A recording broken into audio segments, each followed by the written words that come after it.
তোমার কি বর চাই? প্রভু, আমি বিষ্ণু পত্নী অথবা দেবী লক্ষ্মীকে আমি নিজের স্ত্রী রূপে পেতে চাই। অসম্ভব, এই বর আমি তোমায় প্রদান করতে পারবো না। তুমি অন্য বর চেয়ে নাও। আপনি এই বর্ণনা দিন প্রভু। আমি দুঃখিত, এই বর আমি তোমায় প্রদান করতে পারবো না।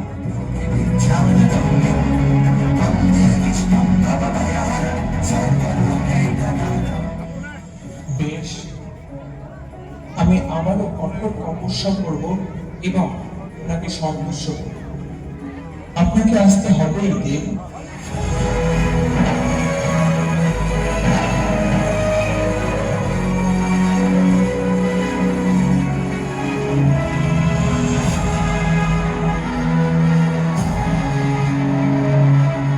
বেশ, তুমি দাপর যুগে নপুংসক অভিমন্যু বা আয়ান ঘোষ নামে জন্মগ্রহণ করবে। সেখানে তুমি দেবী লক্ষ্মীকে রাধা নামে স্ত্রী হিসেবে পাবে, কিন্তু তোমার আসল স্বরূপ আমার ছায়ায় মিলিত রইবে এবং আমার ছায়াই হবে তোমার আসল স্বরূপ।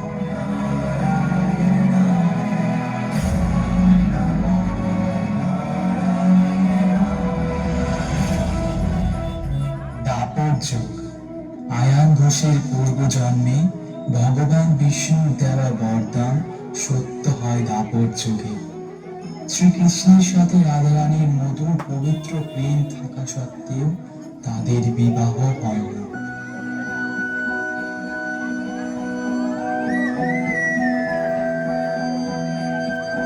কেন তুমি সবেতে আছো, শুধু ভাগ্যেরই আমার।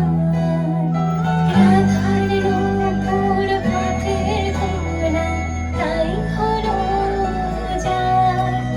কেন তুমি সবেতে আছো, শুধু ভাগ্যেরই আমার। রাধার নূপুর পথের কোনায় তাই হলো যার। আমি অকারণে তোমার খোঁজে ছুটে ছুটে যাই। কারো ছাড়া হৃদয়ে গীত কারো ঠাই। রাধা কলঙ্কিনী চিরদিনই নিদুনাম সম্মান। কারোর তরে কলঙ্কের হাত পড়িলাম গলায়। বিবাহ হয় আয়ান ঘোষের সাথে। রাধারানীর মন প্রাণ জুড়ে শুধুমাত্র শ্রীকৃষ্ণের বাস। রাধারানী একদিন শ্রীকৃষ্ণকে নিয়ে খুব চিন্তায় মগ্ন ছিলেন। হঠাৎ রাধারানীর কানে ভেসে আসে এক মধুর বাঁশির শব্দ।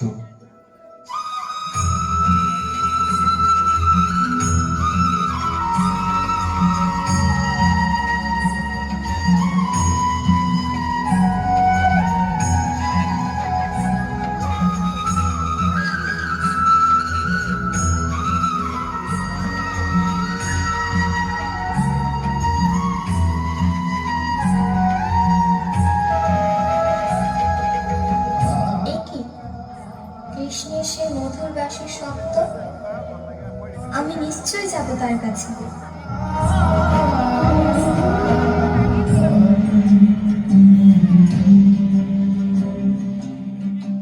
ইনি জটিলা।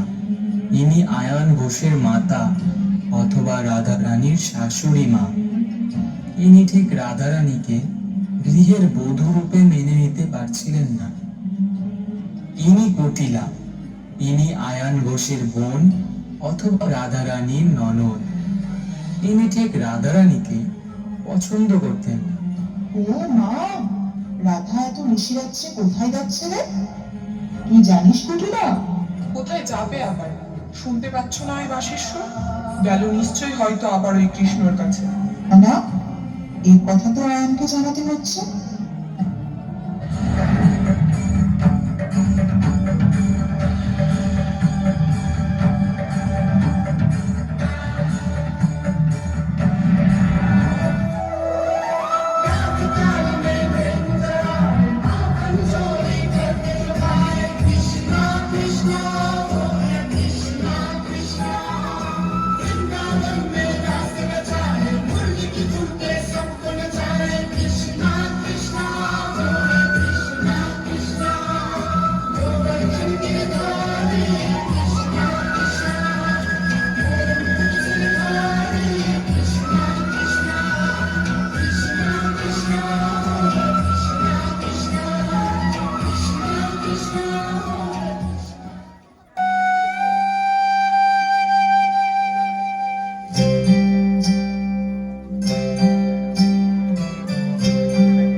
বাঁকা ঘন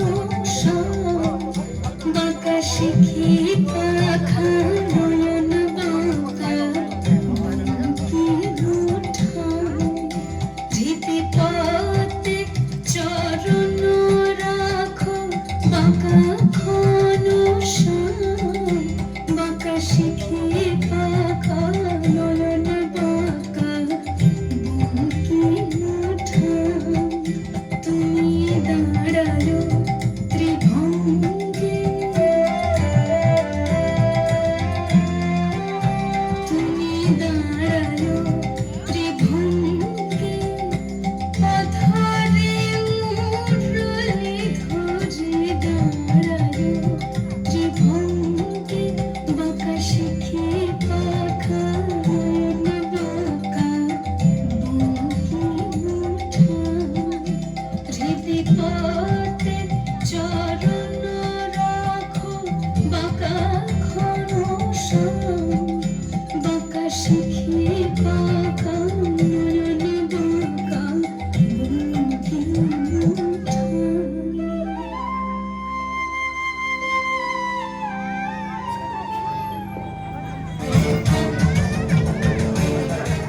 আয়ন, তোর স্ত্রী রাধা কোথায়? এখন নিশ্চয়ই রাধা গৃহে কোথাও আছে। রাধা গৃহে কোথাও নেই। তবে রাধা নিশ্চয়ই আমার আরাধ্য দেবী কালী মায়ের পুজো করতে গিয়েছে। রাধা আমায় বলেছিল আমার আয়ু বৃদ্ধির জন্য এই নিশিরাত্রেও মাঝে মাঝে কালী পুজো করতে যায়। দাদা, তোর স্ত্রী কালীর কাছে নয়, কানাইয়ের কাছে গিয়েছে।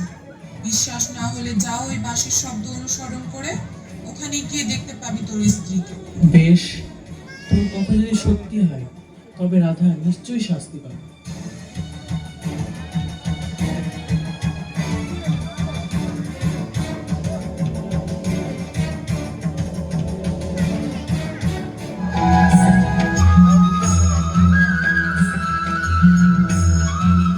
এ কি, রাধা তো বিপদে, আমাকে এখনই কিছু করতে হবে।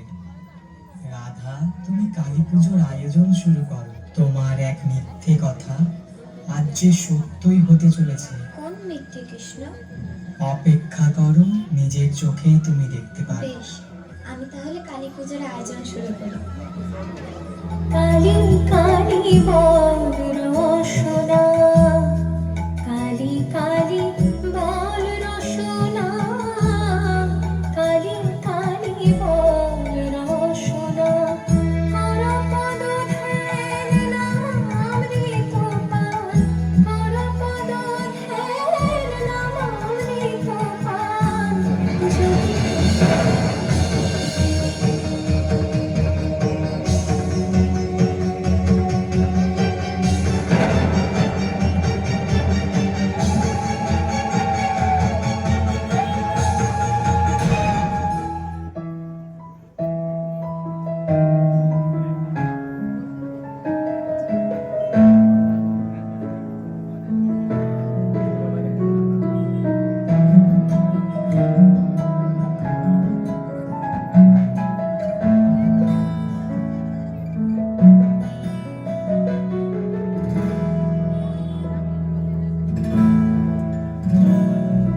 কৃষ্ণ যে সেই কালী রূপ আমার, কৃষ্ণ যে সেই কালী রূপ, তার গলায় তোলে মুন্ডমালা, সেই রে বনমালী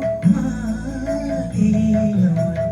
কৃষ্ণ যে সেই কালী রূপ আমার, কৃষ্ণ যে সেই কালী রূপ, তার গলায় তোলে মুন্ডমালা, সেই রে বনমালী আমার। কৃষ্ণ যে সেই কালী রূপ।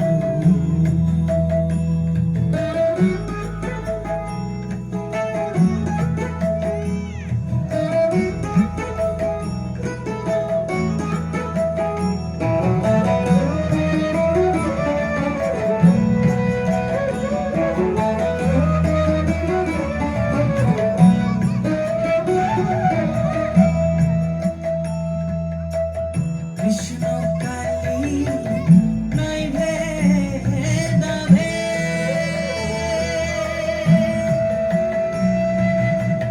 কৃষ্ণ কালী নাই ভেদাভেদ, শক্তি বিষ্ণু নাই রে প্রভেদ।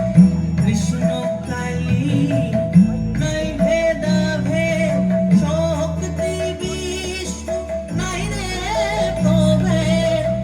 একের মাঝে দুয়ের মিলন, একের মাঝে দুয়ের মিলন, কালার মাঝে কালী। আমার কৃষ্ণ যে সেই কালী রূপ, কৃষ্ণ যে সেই কালী রূপ, যার গলায় দোলে মুন্ডমালা, সেই রে বনমাঝি। আমার কৃষ্ণ